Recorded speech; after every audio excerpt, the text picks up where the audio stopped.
select call recording, and you'll have a 3-second countdown. Record and transcribe a call on iPhone. Let's explore this cool feature. I'll wait for the other participant to answer.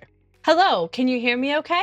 Yes. Awesome. Thank you so much for meeting with me today. You will want to ensure the people on the call are okay with being recorded before you start this process. There will be a message that pops up on the call letting them know. This phone call will be recorded today for learning purposes. Are you okay with that? That sounds good. Thank you. To record the call, you will select the 3 dots on the bottom left-hand corner of your phone call screen where it says More. Select Call Recording, and you'll have a 3-second countdown. This call will be recorded. Both participants did hear that message.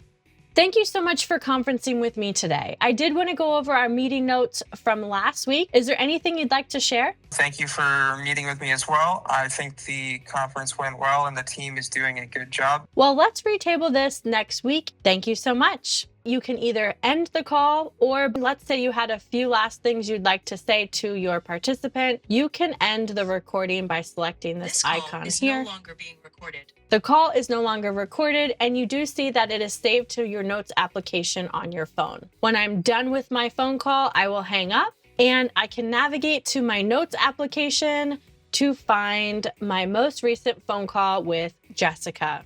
I can listen to the audio playback. Both participants did hear that message. I can review the transcript, and I have a summary provided to me as well.